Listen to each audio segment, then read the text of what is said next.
Hello everyone. మనం previous వీడియోలో integer data types గురించి చూసాం. Which are byte, short, int, long. So వీటికి ఒక్కొక్క దానికి ఒక్కొక్క సైజ్ ఉంటుంది. దాన్ని బట్టి దాని రేంజ్ డిఫరెంట్ ఉంటుంది. ఫర్ ఎగ్జాంపుల్ బైట్ తీసుకుంటే అందులో 2^8 వాల్యూస్ పాసిబుల్ అవుతాయి. అంటే 256 వాల్యూస్ పాసిబుల్ అవుతాయి. అవి ఏంటంటే -128 to 127. ఇలా ఒక్కొక్క డేటా టైప్ సైజ్ బట్టి దానికి సపోర్ట్ చేసే రేంజ్ వ్యారీ అవుతూ ఉంటుంది. సో ఇవి కదా మనం క్రియేట్ చేసిన ఇంటీజర్ వేరియబుల్స్. ఇందాక ఒకసారి ఇవన్నిటిని ప్రింట్ చేసి చూద్దాం. సో system.out.println యూస్ చేసి ఒక్కొక్క వేరియబుల్ని ప్రింట్ చేస్తున్నాను. ఇప్పుడు ఇది రన్ చేస్తే మీరు ఆల్రెడీ ఇది రన్ చేసి ఉంటే ఇట్లా కూడా రన్ చేయొచ్చు, రీరన్ వేరియబుల్స్ ప్రాక్టీస్ అని. ఆర్ఎల్స్ మీరు ఇక్కడ క్లిక్ చేసి ఈ మెయిన్ మెథడ్ని కూడా రన్ చేయొచ్చు. సో ఇది ఏం ప్రింట్ చేసిందంటే ఒక్కొక్క వేరియబుల్లో ఉన్న వాల్యూని ప్రింట్ చేసింది. బీలో 10, ఎస్ అనేది షార్ట్ వేరియబుల్ విచ్ హ్యాస్ 1000. అలానే ఐలో మనకు 1,00,000 ఉంది కాబట్టి 1,00,000 ప్రింట్ అయింది. అలానే లాంగ్లో మనం ఈ 2 అండ్ కొన్ని జీరోస్ తర్వాత 88L ఇలా ఇచ్చాం కదా. బట్ ప్రింట్ చేసేటప్పుడు ఏంటంటే ఆ ఎల్ అని ప్రింట్ చేయదు. సో జస్ట్ ఏంటంటే మనం ప్రోగ్రామ్ రాస్తున్నప్పుడు అందులో ఇలాంటి పెద్ద నెంబర్స్ యూస్ చేస్తున్నప్పుడు అప్పుడు మనం ఎల్ అని స్పెసిఫై చేయాలి. బట్ అది ప్రింట్ చేసేటప్పుడు మనకి ఎల్ లేకుండానే ఇస్తుంది. అండ్ ఇంకొక విషయం ఏంటంటే Java is case sensitive language. అంటే ఈ డేటా టైప్స్ అన్నీ స్మాల్ లెటర్స్లో ఉన్నాయి చూసారా, byte, short, int, long. For example ఇక్కడ లాంగ్ ఎల్ ఉంది కదా. ఫర్ ఎగ్జాంపుల్ నేను స్మాల్ ఎల్ కాకుండా క్యాపిటల్ ఎల్తో ఒక వేరియబుల్ని క్రియేట్ చేస్తే సంథింగ్ లైక్ దిస్. సో ఇది ఏంటంటే ఇది ప్రిమిటివ్ డేటా టైప్ కాదనమాట. ఇది ఒక java.lang అనే ప్యాకేజ్లో మనకు వచ్చిన క్లాస్. సో ఇది కాదు మనకు కావాల్సింది. మనం యూస్ చేసేది ఇప్పుడు ఈ primitive data type long. So Java is case sensitive. అంటే ఒకవేళ మీరు ఇలా ఇచ్చి 20 అని క్రియేట్ చేస్తే ఈబీ రెండు డిఫరెంట్ వేరియబుల్స్గా తీసుకుంటుంది. అలానే మెథడ్స్ కూడా అంతే. సో సేమ్ మెథడ్ నేమ్ క్యాపిటల్స్లో స్మాల్ లెటర్స్లో డిఫరెంట్గా రాస్తే అది 2 డిఫరెంట్ మెథడ్స్ అవుతుంది. So Java is case sensitive అనేది మీరు ఎప్పుడు గుర్తుపెట్టుకోవాలి. ఇప్పుడు దాకా మనం ఇంటీజర్ డేటా టైప్స్ చూసాం కదా. ఇంటీజర్స్ అంటే సంథింగ్ లైక్ 5, -5, -10, -100 ఇలాంటి నెంబర్స్ కదా. బట్ ఇలాంటివి కాకుండా మనకు ఒక్కొక్కసారి ఫ్రాక్షన్స్ కూడా కావాల్సి ఉంటుంది. అంటే 5.5, 10.3, 3.222 సంథింగ్ లైక్ దిస్. సో వీటినే డెసిమల్ పాయింట్స్ అంటాం. సో ఇలాంటి వాల్యూస్ని రిప్రజెంట్ చేయడం కోసమే మనకి ఫ్లోట్ అండ్ డబుల్ అనే 2 డేటా టైప్స్ ఉన్నాయి.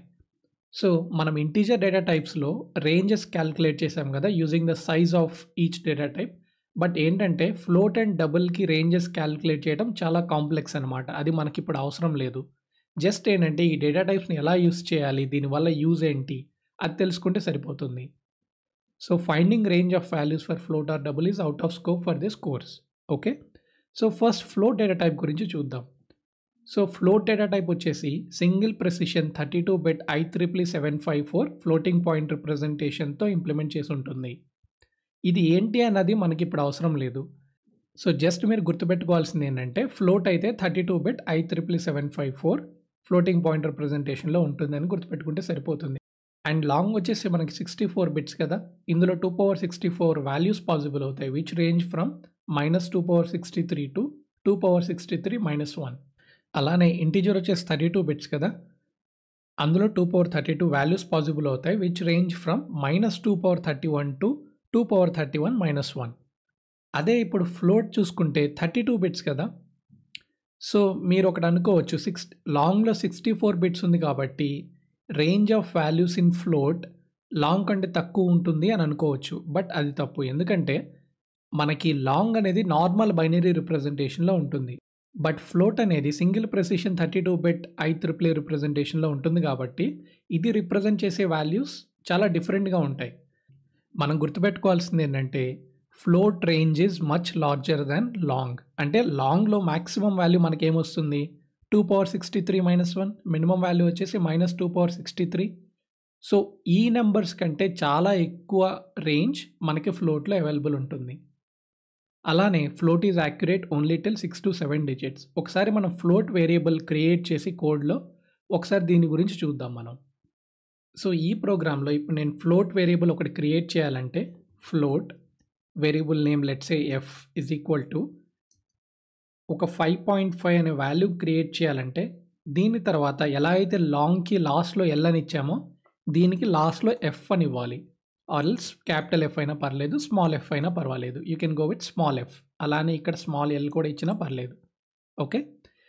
అదే మీరు 5.5 ఎఫ్ అని ఇవ్వలేదనుకోండి, ఇది ఒక ఎర్రర్ చూపిస్తుంది. ఎందుకంటే బై డిఫాల్ట్ 5.5 అనేది ఫ్లోట్గా తీసుకోవద్దు, డబుల్గా తీసుకుంటుంది. మనం ఇంకా డబుల్ దాకా వెళ్ళలేదు. సో మీరు గుర్తుపెట్టుకోవాల్సింది ఏంటంటే ఫ్లోట్ వాల్యూ స్పెసిఫై చేసేటప్పుడు కంపల్సరీ 5.5 ఎఫ్ అని ఇవ్వాలి. ఇప్పుడు ఈ వాల్యూని ప్రింట్ చేస్తే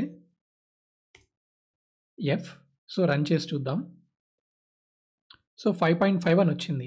ఎలా అయితే మనం లాంగ్లో ఎల్ రిప్రజెంట్ చేసినా కానీ అవుట్పుట్లో మనకి ఆ ఎల్ లేకుండా వచ్చిందో, ఫ్లోట్లో కూడా అంతే. మనం స్పెసిఫై చేసినప్పుడు కంపల్సరీ ఎఫ్ అని ఇవ్వాలి. బట్ అది మనకు అవుట్పుట్ అంటే ప్రింట్ చేసినప్పుడు ఆ ఎఫ్ లేకుండా ఇస్తుంది. ఇది జస్ట్ ఏంటంటే జేవిఎం ప్రోగ్రామ్ని ఎగ్జిక్యూట్ చేస్తున్నప్పుడు దానికి ఈ వాల్యూ ఒక ఫ్లోటింగ్ పాయింట్ వాల్యూ అని అర్థం అవ్వడం కోసం. సో ఒకసారి ఈ ఫ్లోటింగ్ పాయింట్ వేరియబుల్కి వాల్యూస్ మార్చి చూద్దాం. For example something like this ఇచ్చి చూద్దాం. ఇప్పుడు ఇది రన్ చేస్తే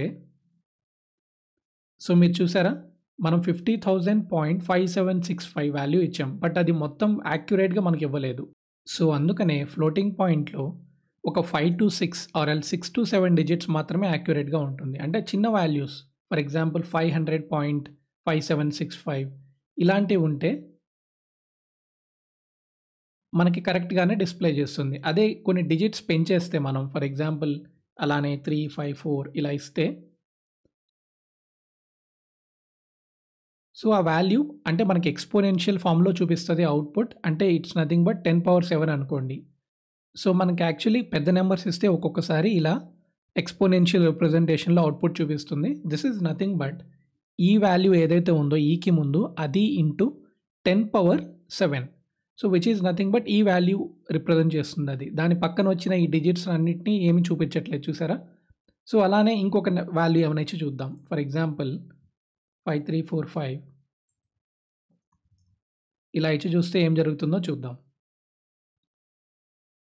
సో చూసారా 5300,413 ఇలా ఏంటంటే ఫ్లోట్ అనేది జస్ట్ ఒక 5-6 డిజిట్స్ వరకే మనకి యాక్యురేట్గా ఇవ్వగలదు. సో మీరు గుర్తుంచుకోవాల్సింది చిన్న చిన్న వాల్యూస్, ఫర్ ఎగ్జాంపుల్ ఒక 500.55 ఇలా ఒక 5-6 డిజిట్స్లో కనుక మీరు ఫ్రాక్షన్స్ని రిప్రజెంట్ చేయాలనుకున్నప్పుడు ఫ్లోటింగ్ పాయింట్ని యూస్ చేసుకోవచ్చు.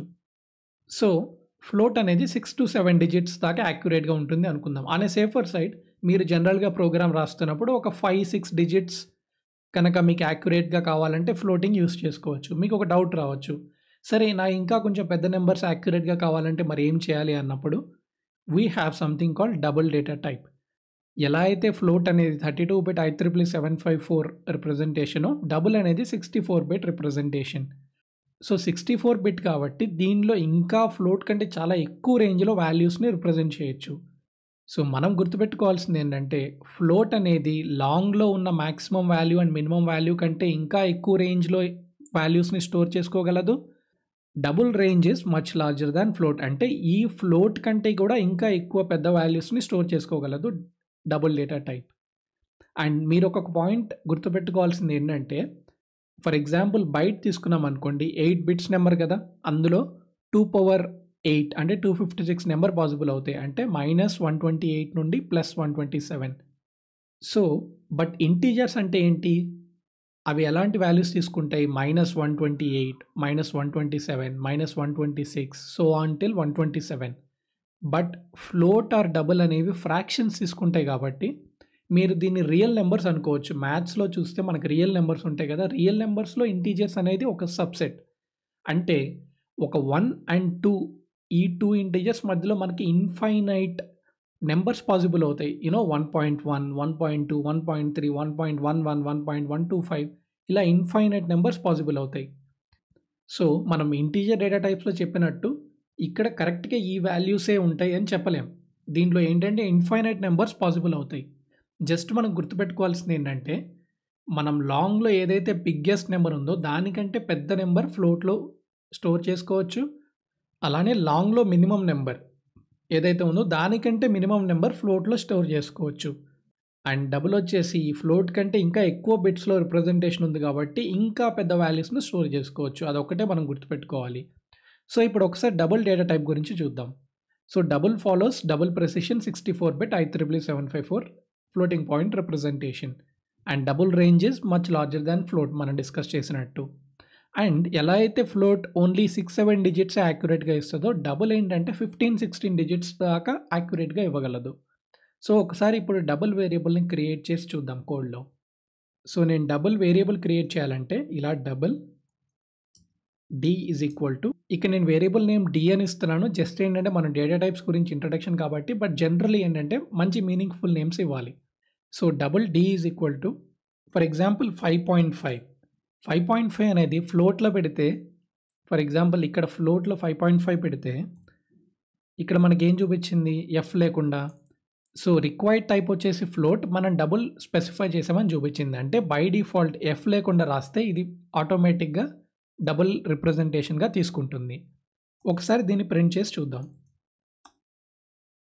5.5 కాకుండా లెట్స్ సే సంథింగ్ లైక్ 100.5 ఇలా ప్రింట్ చేసి రన్ చేద్దాం.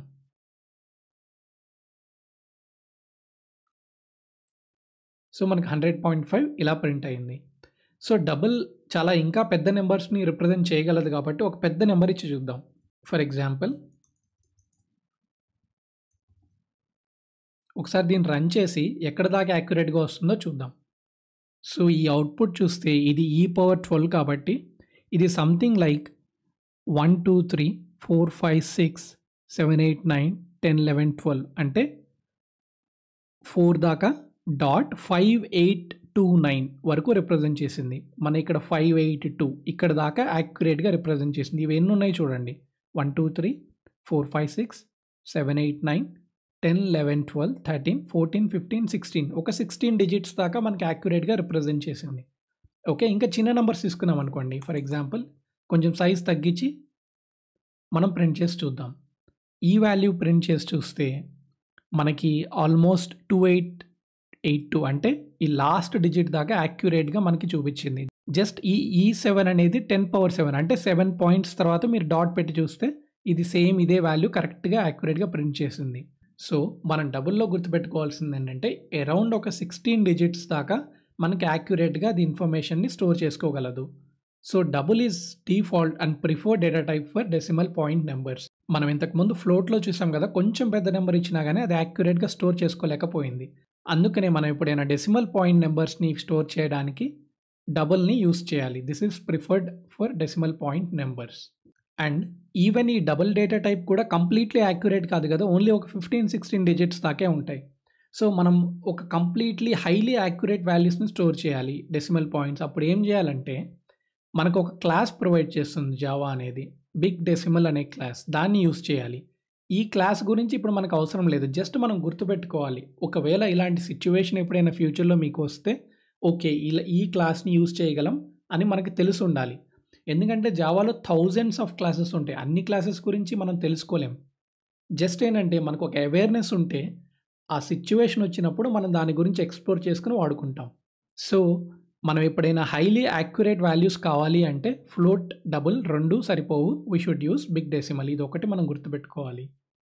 సో ఇప్పుడు ఇంకొక ప్రిమిటివ్ డేటా టైప్ క్యార్ గురించి చూద్దాం. సో క్యార్ యూజెస్ 16-బిట్ అన్సైన్డ్ రిప్రజెంటేషన్.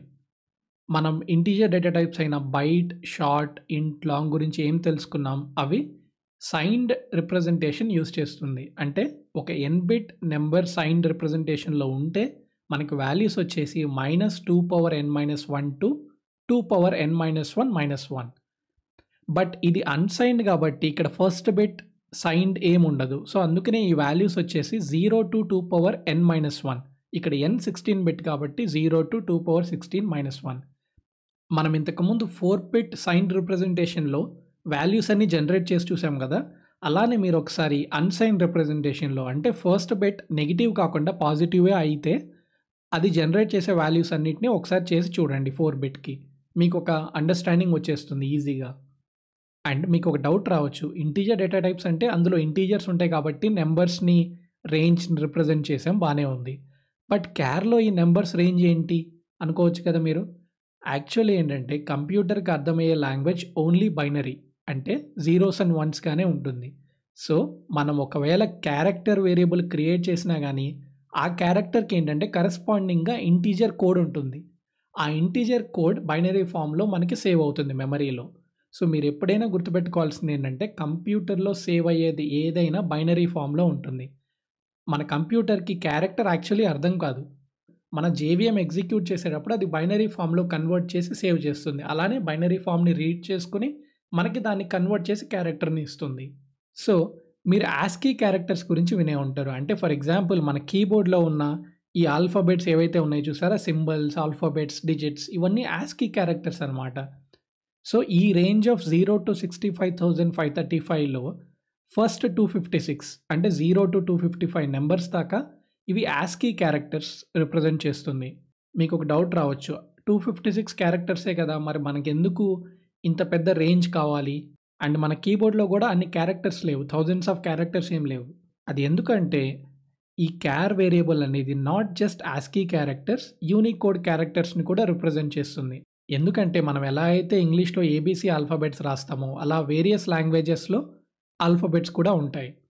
సో వాటిని యూనికోడ్ క్యారెక్టర్స్ అంటాం. సో క్యార్ వేరియబుల్ అనేది ఆ మల్టిపుల్ లాంగ్వేజెస్కి సంబంధించిన యూనికోడ్ క్యారెక్టర్స్ని రిప్రజెంట్ చేస్తుంది. అందులో ఫస్ట్ 256 వచ్చేసి ఆస్కీ క్యారెక్టర్స్, తర్వాత ఇవన్నీ మల్టిపుల్ లాంగ్వేజెస్లో ఉన్న క్యారెక్టర్స్. సో మనం ఇంటీజర్ వేరియబుల్స్కి వాల్యూస్ అసైన్ చేసాం కదా, మరి ఇప్పుడు క్యారెక్టర్కి ఎలా అసైన్ చేయాలి అంటే value to char can be assigned using integer with in range, అంటే ఈ రేంజ్లో ఉన్న ఇంటీజర్ వాల్యూ ఇవ్వచ్చు, or by using character representation in single quotes, అంటే సింగిల్ కోట్స్లో ఏ, సింగిల్ కోట్స్లో బి, సింగిల్ కోట్స్లో మైనస్ అలా ఇవ్వచ్చు. అండ్ ఇప్పుడు మన కీబోర్డ్లో కనిపిస్తున్న క్యారెక్టర్స్ అయితే మన కీబోర్డ్లో టైప్ చేస్తాం ఆ క్యారెక్టర్ని. బట్ ఈ మల్టిపుల్ లాంగ్వేజెస్లో ఉన్న యూనికోడ్ క్యారెక్టర్స్ని మనం ఎలా టైప్ చేయగలం? అది మనం కీబోర్డ్లో డైరెక్ట్గా చేయలేం కదా. అందుకని ఏంటంటే we use hexadecimal representation for characters we can't find on keyboard. అంటే ఫర్ ఎగ్జాంపుల్ ఏ అనే క్యారెక్టర్ని వాల్యూగా ఇవ్వాలి అంటే డైరెక్ట్గా ఇలా char C H is equal to single కోట్స్లో ఏ అని ఇవ్వచ్చు, ఆర్ ఎల్స్ ఈ క్యారెక్టర్కి సంబంధించిన యూనికోడ్ ఇంటీజర్ ఉంటుంది. ప్రతి యూనికోడ్ క్యారెక్టర్కి ఒక ఇంటీజర్ ఉంటుంది మ్యాప్ అయ్యి, సో ఆ కరెస్పాండింగ్ మ్యాపింగ్ ఉన్న ఇంటీజర్ వాల్యూని ఇవ్వచ్చు. సో ఈ రెండిట్లో ఏం చేసినా దాని మీనింగ్ ఏంటంటే మనం ఏ అనే క్యారెక్టర్ని ఇచ్చినట్టు. అలానే ఫర్ ఎగ్జాంపుల్ తెలుగులో ఆ అనే క్యారెక్టర్ తీసుకున్నాం అనుకోండి, దానికి వచ్చేసి యూనికోడ్ ఇంటీజర్ వాల్యూ వచ్చేసి 3077. సో ఎలా అయితే మనం సిహెచ్ ఇజ్ ఈక్వల్ టు 65 ఇచ్చామో ఇలా 3077 ఇవ్వచ్చు. ఆర్ ఎల్స్ మనకి దీని క్యారెక్టర్ రిప్రజెంటేషన్ వచ్చేసి హెక్సాడెసిమల్లో /u 0c05 /u అనేది ఎస్కేప్ క్యారెక్టర్, 0c05 అనేది దాని హెక్సాడెసిమల్ రిప్రజెంటేషన్. మీరు గూగుల్లో unicode representation for Telugu alphabets అని టైప్ చేస్తే మీరు ఈ వాల్యూస్ని చూడొచ్చు. చాలా వెబ్సైట్స్లో ఈ కోడ్ అండ్ వాల్యూ మ్యాపింగ్ కనిపిస్తుంది.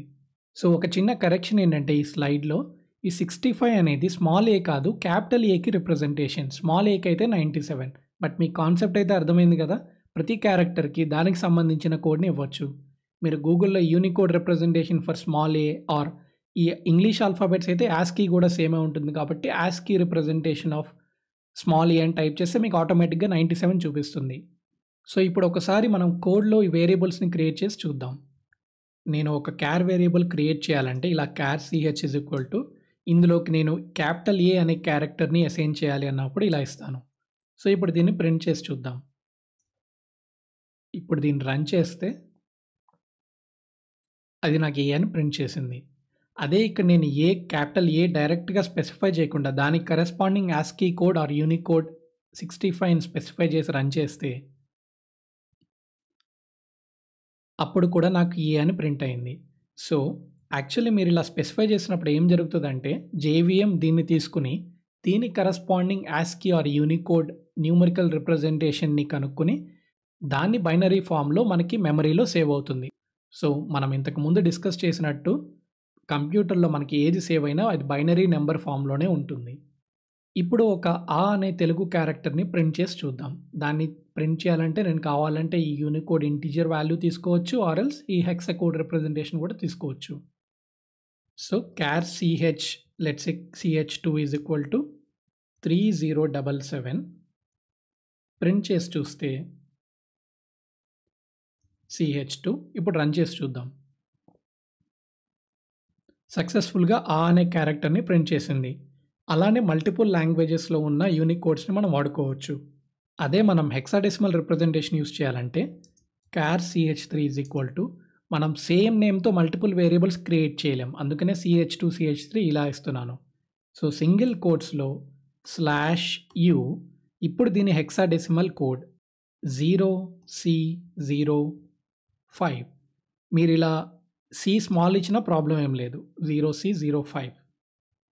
సో ఇప్పుడు ఈ ch3 అనే వేరియబుల్ని ప్రింట్ చేసి చూద్దాం.